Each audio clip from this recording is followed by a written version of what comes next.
Hi friends, आज हम लोग डिटर्मिनेंट की एक्सरसाइज 4.4 की थ्योरी और कुछ सवाल को सॉल्व करेंगे। तो अब हम लोग डिटर्मिनेंट के अंतिम छोर की तरफ बढ़ रहे हैं धीरे धीरे। तो आज का हमारा मुख्य टॉपिक जो है इसमें कोफैक्टर और मिनोर है, यानी कोफैक्टर और मिनोर उपसारणिक कोफैक्टर सहखंड, इनके बारे में हम लोग को विस्तृत जानकारी लेनी है।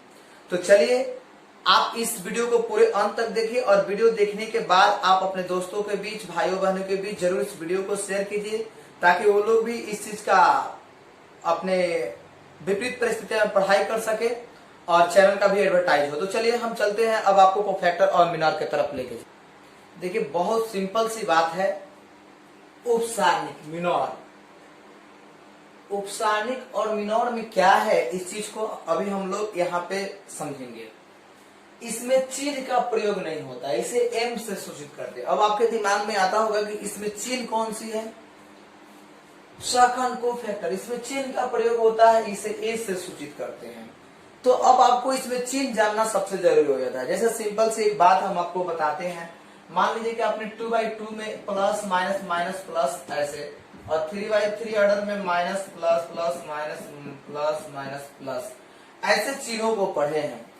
तो कोफैक्टर और मिनोर जो है सबसे बड़ी बात इस चिन्ह को लेकर ही डिपेंड करता है कि इसमें चिन्ह कहाँ यूज होता है, कोफैक्टर में या मिनोर में किसमें चिन्ह यूज होता है, किसमें चिन्ह यूज नहीं होता है और किसको कैसे सॉल्व करेंगे।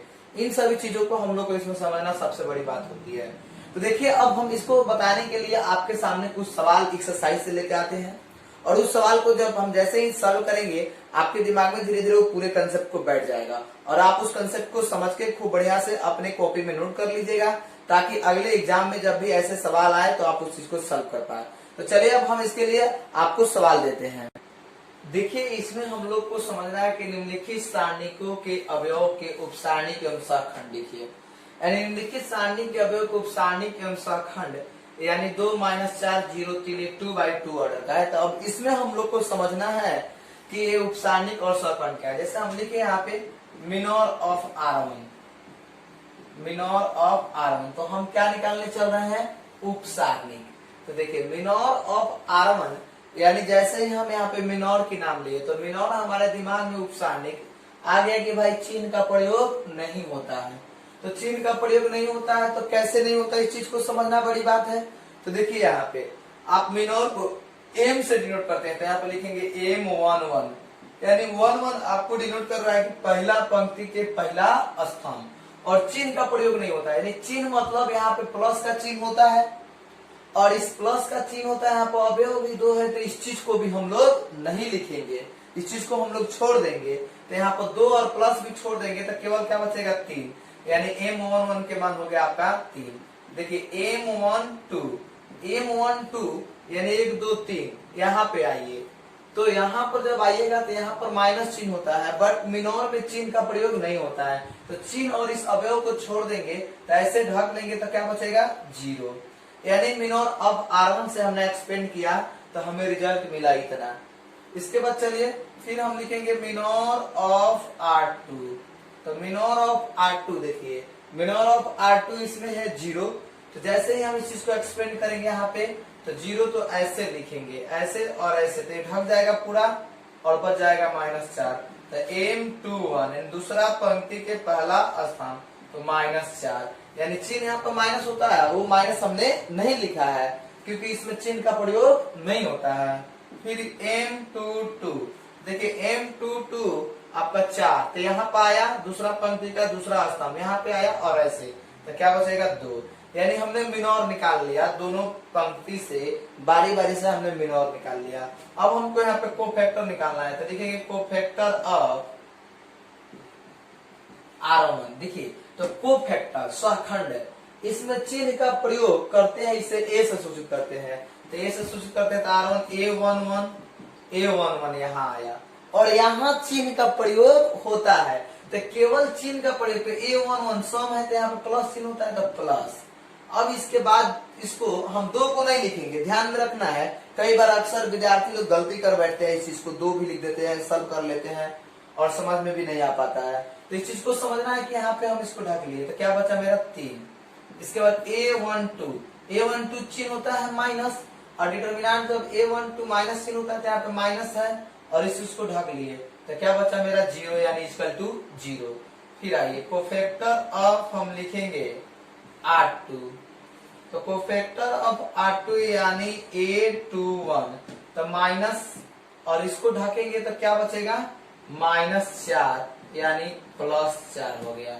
देखिए इस चीज को A माइनस लिख सकते हैं क्योंकि इसमें सवाल में ये ढकने पे ही आ रहा है, जबकि एक्सटेंड हम किए हैं R2 से, तो यहाँ ये वाला ये माइनस है रूल से, और यहाँ पे है A22, तो A22 आपका हो गया कितना, यहाँ पे चिन्ह तो प्लस हो गया चिन्ह, इसमें चिन्ह प्रयोग करना है, और ऐसे ढकेंगे तो क्या बचेगा 2 यानी इक्वल टू 2।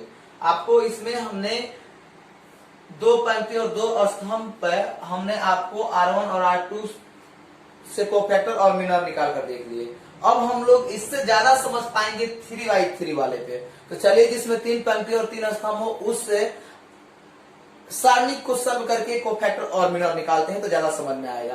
तो देखिए इसमें एक और सवाल है 2 नंबर, तो आप उस 2 नंबर सवाल को स्वयं सॉल्व कीजिएगा। तो देखिए ये 2 नंबर सवाल है आपका, देखिए ये 2 नंबर सवाल है ABCD, यानी इसको आप मिनोर और कोफैक्टर यानी उपसारणिक और सहखंड निकालिएगा। ठीक इसी प्रकार से यूज कीजिएगा, मुझे पूरा विश्वास है कि आप जरूर बना लेंगे। तो आप इस चीज को सॉल्व कीजिएगा और सॉल्व करके मेरे व्हाट्सएप पे जरूर सेंड कीजिएगा ताकि हम इस चीज को जांच सके। तो चलिए अब हम 3 पंक्ति और 3 स्तंभ वाले सारणी का अध्ययन करते हैं कोफैक्टर में। देखिए यहाँ पे निम्नलिखित सारणिकों के अवयव को उपसारणी के अनुसार खंड लिखना है, यानी प्रत्येक के सारणिक। तो देखिए 3x3 ऑर्डर का हमने यहाँ पे एक सारणिक लिखा है, और इस सारणिक को हमें निकालना है उपसारणिक और सहखंड यानी मिनोर और कोफैक्टर, और प्रत्येक का निकालना है। तो चलिए हम निकालते हैं यहाँ पे सबसे पहले उपसारणिक मिनोर, तो लिखते हैं मिनोर ऑफ R1। देखिए मिनोर ऑफ R1 यानी M से डिनोट करते हैं, और मिनोर में चिन्ह का प्रयोग नहीं होता है, तो इसको लिखेंगे M11 है। और देखिए 11 तो इस अवयव को भी नहीं लिखेंगे और इस चिन्ह को भी नहीं लिखेंगे, इसको हमने पूरा ढक दिया। तो क्या बचा 1001। अब आइए 1 में 1 से गुना कीजिएगा तो 1 माइनस 0 इक्वल टू 1। फिर आइए M12 यहाँ आ गए हम, तो इसको ढक लेंगे, और क्या बचा आपका 0 0 0 1। देखिए 1 में 0 से गुना तो 0, और 0 में 0 से गुना तो 0 इक्वल टू 0। इसके बाद चलिए फिर हमने लिखा M13, तो चिन्ह का प्रयोग नहीं करते, अगर चिन्ह का प्रयोग करते तो 1 3 4 सम होता है तो प्लस चिन्ह डालते, बट यहाँ रूल कह रहा है कि चिन्ह में प्रयोग नहीं होगा, तो हमने इसको छोड़ दिया यहाँ पे ऐसे लिखे। तो क्या मिला मेरा 0 1 0 0। अब आइए 0 में 0 से गुना करोगे 0 माइनस 0 इक्वल टू 0। तो ये देखिए ये हमने मिनोर ऑफ R1 से निकाला, तो इसके कहने का मतलब है इस सवाल को कि R2 भी निकालिए R3 भी निकालिए। तो देखिए हमने R1 निकाला, हमें उम्मीद है कि आप कुछ इसमें समझ गए होंगे। तो चलिए हम मिनोर ऑफ R2 भी निकाल कर देखते हैं। यहाँ हमने मिनोर ऑफ R2, अब मिनोर ऑफ R2 हमें निकालना है, तो R2 के लिए देखिए क्या करेंगे M21 यानी दूसरा पंक्ति के पहला स्तंभ यहाँ आ गए, और चिन्ह का प्रयोग नहीं होता है तो छोड़ देंगे चिन्ह को, और यहाँ ऐसे ढकेंगे तो ये ढक जाएगा, और ये हमारा बचेगा 0 0 0 1। देखिए 1 में 0 से गुना तो 0 माइनस 0 इक्वल टू 0। ठीक इसको लिखेंगे M22। देखिए तो यहाँ पे हमने मिनोर ऑफ R1 और मिनोर ऑफ R2 को सॉल्व कर लिए। इस तरह से हम मिनोर ऑफ R3 भी निकाल सकते हैं, तो यहाँ लिखेंगे मिनोर ऑफ R3। तो देखिए जैसे हम मिनोर ऑफ R3 लिखेंगे तो मिनोर ऑफ R3 यहाँ आएंगे, और इसको लिखेंगे M31 यानी तीसरा पंक्ति के पहला स्तंभ, तो इसको पूरा ढक लेंगे 0 0 1 0। देखिए 0 और 0 से गुना कीजिएगा इक्वल टू 0। M32, तो M32 यहाँ आ जाएंगे, और इस चीज को पूरा ढक लेंगे, ऐसे ढक लेंगे, तो ये हो जाएगा 1 0 0 0। तो 0 माइनस 0 इक्वल टू 0। M33, देखिए M33 यहाँ आ जाएंगे और इसको ढक लेंगे, तो ये बचेगा 1 0 0 1। देखिए 1 माइनस 0 इक्वल टू 1। यानी हमने यहाँ पे आपको minor of R1, minor of R2, minor of R3 आसानी से निकाल दिया। अब हम लोग जरूर इसी में एक दो कोफैक्टर भी निकाल के देखते हैं। देखिए हम यहाँ लिखते हैं कोफैक्टर ऑफ R1। देखिए कोफैक्टर को हम लोग A से डिनोट करते हैं और इसमें चिन्ह का प्रयोग करते हैं। तो लिखेंगे A11, तो A11 यहाँ आएगा और चिन्ह हो जाएगा प्लस, तो प्लस चिन्ह हो जाएगा, इसको हम ढक लेंगे। तो ये बचेगा 1 0 0 1, तो 1 माइनस 0 इक्वल टू 1 आ गया। A12, तो A आपका विषम, तो माइनस चिन्ह हो गया, और माइनस हो गया तो इसको हम लोग ऐसे ढक लेंगे। तो 0 0 0 1, देखिए माइनस 0 माइनस 0 इक्वल टू 0 लिख सकते हैं।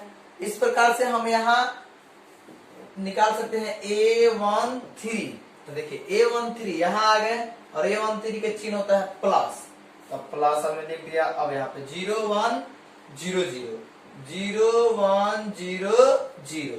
अब आप इस चीज को सॉल्व कीजिएगा तो 0 माइनस 1 0 माइनस 0 इक्वल टू 0। तो देखिए ये सवाल है 2 का 2 नंबर, और इसको भी हम लोग उपस्थानिक और सखंड निकालना है। तो अभी हमने 2 के 1 नंबर सवाल को पूर्ण रूप से सॉल्व किए हैं, तो आप जरूर इस सवाल को बनाइए। आप बनाएंगे तो मुझे उम्मीद है कि आपका ये सवाल आसानी से बन जाएगा। तो चलिए फिर अब इसके आगे वाले सवाल को, अगले सवाल को हम अगले वीडियो में लेकर आएंगे। तब तक के लिए धन्यवाद। फिर